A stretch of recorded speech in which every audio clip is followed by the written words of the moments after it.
Isang 16 anyos na grade 9 student ang umiiyak na dumulog sa tanggapan ng pulisya upang ireklamo ang umano'y 3 lalaki na humalay sa kanya. Kabilang dito ang kanyang nobyo sa Purok 4, Barangay San Cristobal, Licab, Nueva Ecija nitong Sabado.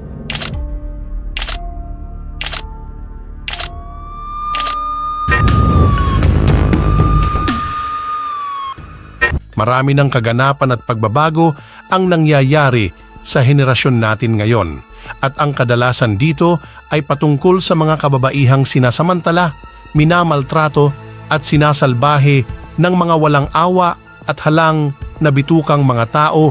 At ito ay hindi na bago sa pandinig ng mga tao. Kaya naman ang iba ay tinataguyod ang rape awareness sa buong bansa para maprotektahan ang ating mga kababaihan sa mga masasamang tao. Pero may mangilan-ngilan pa rin na hindi nakakaligtas sa mga masasamang elemento na ito. Gaya na lang ni Melissa na gumuho ang pangarap matapos masangkot siya at naging biktima ng isang gang rape.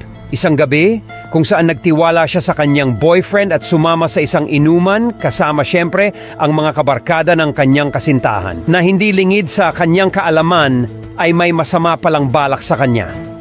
Si Melissa ay isang 16 na taong gulang na dalaga, matalino at masaya mapagbigay na nagmula sa Barangay San Cristobal, Licab, Nueva Ecija at kasalukuyang grade 9 student dahil sa isang malagim na gabi ay biglang nagbago ang kanyang pakikitungo sa kanyang mga kaibigan at maging sa kanyang pamilya. Sobrang balisa ni Melissa dahil sa hindi niya lubos maisip na ang kanyang pinakamamahal na lalaki ang gagawa sa kanya ng isang karumal-rumal na gawain.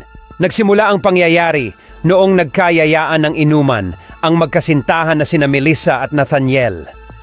Noong una ay normal lang ang nangyayari, na nagkukwentuhan at nagbibiroan lang. Ngunit sa paglalim ng gabi ay dito na naisipang yayain ni Nathaniel ang ilan nitong mga kaibigan na di hamak na mas matanda sa kanila ni Melissa. Dito at nakaramdam ng pagkailang si Melissa sa kadahilanan na ang mga kainuman nito ay mga lalaki at nag-iisa lamang siyang babae. Gumawa ng mga dahilan si Melissa, ngunit hindi siya pinapayagang makaalis ng kanyang nobyo at patuloy pa siyang binibigyan ng tagay. Noong dumating na ang oras at marami nang nainom si Melissa, ay dito na nangyari ang karumal-dumal na gawain ng nobyo nitong si Nathaniel at mga kaibigan nito. Dahil sa lasing na at wala ng control si Melissa, ay naging hudyat na ito para maisagawa ng mga tropa ni Nathaniel ang masasamang balak na habang buhay ng dadalhin ni Melissa. Ayon kay Melissa, bagamat lasing na siya ay natatandaan pa niya umano ang mga nangyari ng gabing iyon at ang nanguna pa daw dito ay ang mismong kasintahan niya na si Nathaniel. Bago sumunod ang mga tropa nito na sina Joseph 22 anyos at Francis na 24 anyos. Tandang-tanda ni Melissa na pinagpasapasahan at paulit-ulit umano siyang pinagsamantalahan ng magtotropa hanggang sa gusto nila, kumbaga Anli buffet naman daw, dinig pa niya sa kanyang nobyo na nooy hayok na hayok at lango sa alak. Isang gabi na sumira sa tiwala ni Melissa sa mga kalalakihan. Isang gabi na sumira sa kanyang magandang kinabukasan. Isang gabi ng lagim para sa kanya. Ang tatlong ito ang sumira sa mundo na kinagagalawan ni Melissa at ngayon ay kita pa rin at iyong mahahalata sa pakikipag-usap ni Melissa na siya ay tulala pa at trauma na kanyang nakuha sa malagim na gabi na iyon. Hindi lubos inakala ni Melissa na mangyayari sa kanya ang lahat ng mga kahayupan sa gabi na iyon kahit na kasama niya ang kanyang nobyo.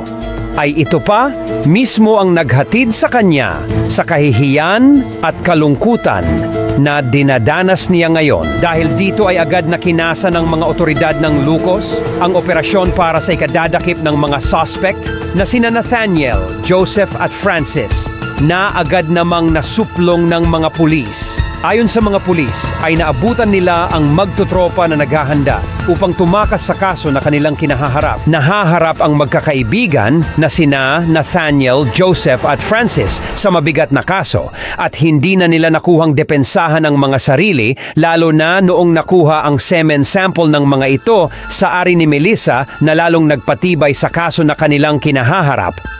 Wala nang ang takas ang mga kolokoy na ito at kahit na iniisip ng mga kalugar ni Melissa na mga bata pa ang mga suspek at may pagkakataon pa sanang magbago, ay kailangan nilang harapin ang malaking kaso na hindi na magbabago at magtatanggal ng kanilang kalayaan.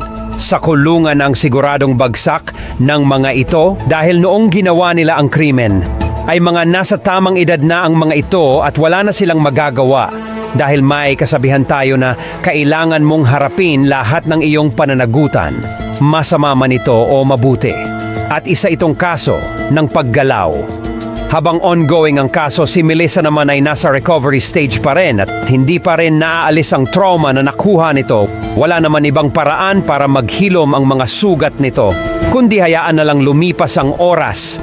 At sana ay kanyang makalimutan pagdating ng araw, ang kanyang masalimuton na naranasan sa kamay pa mismo ang kanyang kasintahan. Muli ako nga pala si Kuya Andrew E. na nagsasabi na kahit gaano man kahirap pigilan ang tukso na umuudyok sa paligid natin, ay wag nating hayaan na lamunin tayo nito ng buo at masira ang tiwala na ibinigay sa atin ng mahal natin sa buhay. Muli, God bless and maraming salamat.